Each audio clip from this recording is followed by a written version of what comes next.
Alisher Usmonov yana sudda yutqazdi. Shukurullo Isroilov Zo'r TVdan haydaldi. Mirziyoyev va Lukashenkoga ularning ismlari tushirilgan Hakkiy kiyimi topshirildi. O'zbekiston daryo suvi uchun Qirg'izistonga $240,000 to'lagani ma'lum qilindi. Farg'onada qizi bilan ishqiy munosabatda bo'lgan erkakdan $500 talab qilgan ota qamaldi. Sabzi to'g'raydigan uzoq kutilgan mahsulotimiz endi sotuvda. Ayollarimiz, uy bekalarimiz uchun ajoyib tanlov. Barcha sabzavot mahsulotlarini istalgan razmerda chiqarib beradi. To'y bazmlarda juda kerakli. Sabzi to'g'raydigan mahsulot narxi 177 ming so'm. To'lovni mahsulotni qo'lingizga olganda qilasiz. O'zbekiston bo'ylab yetkazib berish xizmati mavjud. Shukurullo Isroilov Zo'r TVdan haydaldi. Qiziqchi Shukurullo Isroilov jonli efirda uyatsiz harakatlarni bajargani uchun Zo'r TVdan bo'shatilgani aytilmoqda. Ijtimoiy tarmoqlarda joriy yilning 26-yanvar kuni ertalabdan salom ko'rsatuvi boshlovchisi Shukurullo Isroilov efir boshlanganini payqamasdan uyatsiz harakatlarni bajargani aks etgan video tarqaldi. Ushbu video tarmoqlarda keng muhokamaga sabab bo'lganidan keyin so'z ustasi barcha muxlislardan kechirim so'rab, ushbu nojo'ya harakatlarni operatorga qarata qilganini aytdi. Noto'g'ri tushunmanglar, men pauza vaqtida operator bilan gap talashib qolganimdan keyin ushbu qiliqni qilgandim, deya izoh bergandi Isroilov. Norasmiy manbalarga ko'ra, qiziqchi aynan ushbu harakatlari uchun ishdan bo'shatilgan. Alisher Usmonov yana sudda yutqazdi. Milliarder Alisher Usmonov Yevropa umumiy yurisdiksiya sudida o'ziga qarshi sanksiyalarni bekor qilish bo'yicha da'vo arizasida yutqazdi. U Rossiya hukumatining Ukrainani beqarorlashtirish siyosatini faol qo'llab-quvvatladi, deyiladi Yevropa ittifoqi o'zining sanksiyalar qarorida. Yevropa sudi, shuningdek, Rossiya bosh vazirining sobiq birinchi o'rinbosari Igor Shuvalovning ham xuddi shunday shikoyatini rad etdi. Yevropa ittifoqi va uning Ukrainaning hududiy yaxlitligi, suvereniteti va mustaqilligiga putur yetkazuvchi harakatlar va siyosatlarni qo'llab-quvvatlovchi sifatida tavsifladi. Mirziyoyev va Lukashenkoga ularning ismlari tushirilgan Hakkiy kiyimi topshirildi. Avvalroq O'zbekiston prezidenti Shavkat Mirziyoyev va Belarus yetakchisi Aleksandr Lukashenko Toshkentdagi Humo Arena sport majmuasiga tashrif buyurgani haqida xabar bergan edik. Prezident matbuot xizmatining xabar berishicha, Mirziyoyev va Lukashenko Toshkentning Humo va Ostonaning nomad xokkey jamoalari o'rtasidagi uchrashuvni tomosha qilgan. O'yin yakunida oliy martabali mehmonlarga ularning ismlari tushirilgan Hakkiy kiyimi topshirilgan. Ma'lum qilinishicha, Muz saroyidagi ushbu uchrashuv chuqur ramziy ma'noga ega. Aleksandr Lukashenko xokkey ishqibozi. U Belarusda ushbu sport turini rivojlantirishga alohida e'tibor qaratib, o'zi ham bir necha bor muz maydoniga tushgan. O'zbekistonda ham sportning qishki turlari, shu jumladan xokkeyni rivojlantirish bo'yicha katta ishlar qilinmoqda. 2019-yilda davlat rahbari tashabbusi bilan Humo Arena ko'p funksiyali muz saroyi barpo qilingan edi. Toshkentning Humo jamoasi xalqaro va mintaqaviy musobaqalarda muvaffaqiyatli ishtirok etmoqda.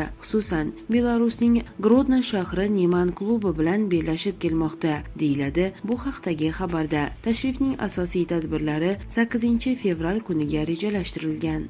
Farg'onada qizi bilan ishqiy munosabatda bo'lgan erkakdan $500 talab qilgan ota qamaldi.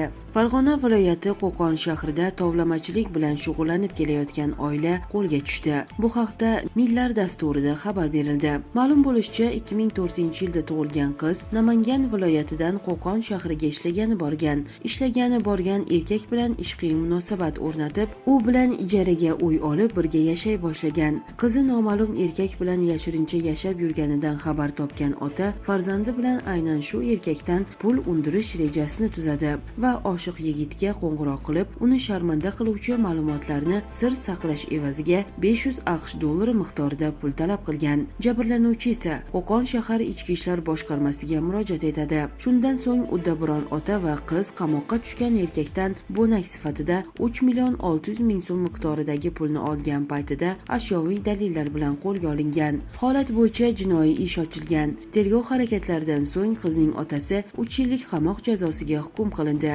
Uning qiziga esa ozodlikni cheklash jazosi tayinlandi.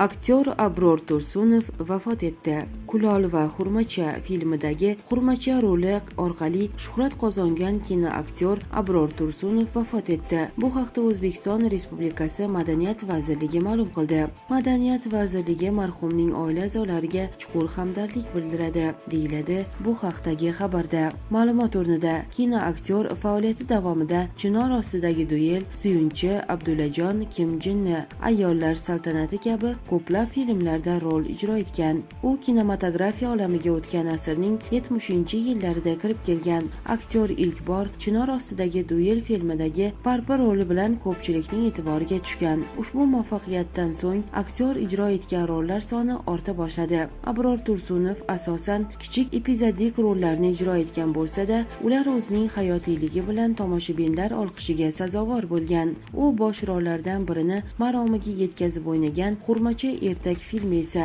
90-yillarda ekran yuzini ko'rgan.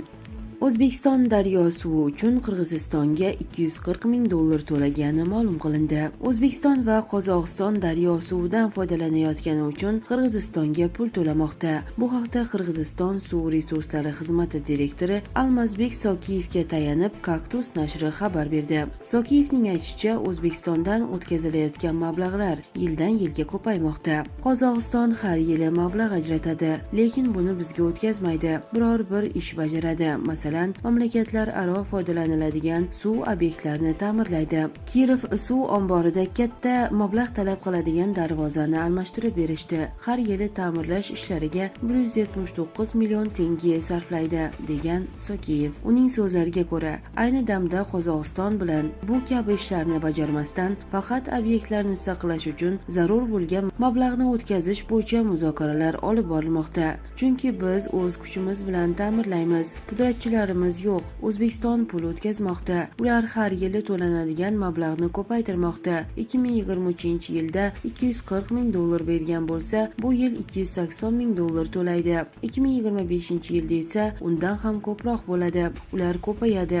Ya'ni ajratilayotgan mablag'larning har yili o'sishi kuzatilmoqda, degan Qirg'iziston suv resurslari xizmati direktori. O'zbekistondan oqib o'tuvchi aksariyat daryolarning manbai Qirg'iziston hududida joylashgan. Qirg'iziston tog'liklaridan boshlanuvchi Sirdaryo, Farg'ona vodiysi, Toshkent va Sirdaryo viloyatlarida joylashgan qishloq xo'jaliklari, zavod va fabrikalarni suv bilan ta'minlaydi. Iqlim isib borishi oqibatida daryoni suv bilan ta'minlovchi muzliklar erib bormoqda. Qirg'iziston hukumati esa daryo suvining to'g'ri sarflanishini nazorat qilishiga, qo'shimcha gidroinshootlar qurishiga to'g'ri keladi. Qozog'iston va O'zbekiston shu sabablarga ko'ra Qirg'izistonga pul to'layotgan bo'lishi mumkin. Har bir ona va bola o'limi favqulodda holat deb baholanadi. Prezident raisligida ijtimoiy sohadagi ustuvor vazifalarga bag'ishlangan yig'ilish bo'lib o'tmoqda. Yig'ilishda prezident onalar va go'daklar o'limining oldini olish masalalariga alohida to'xtalib o'tdi.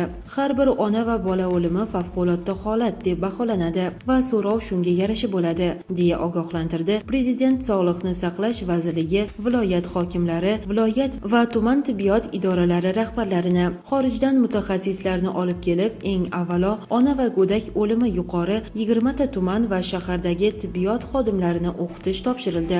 Xavf guruhiga kirgan homilador va tug'ruq yoshidagi ayollar bilan ishlash protokoli yangilanadi. Tibbiyot brigadalaridagi 8,5 ming doya ilg'or tajriba asosida reproduktiv salomatlik va homiladorlar parvarishi bo'yicha o'qitiladi. Perinatal markazlar boshqaruviga xorijiy mutaxassislarni olib kelish, 229 ta tug'ruqxonani zamonaviy tibbiy uskunalar bilan jihozlash topshirildi.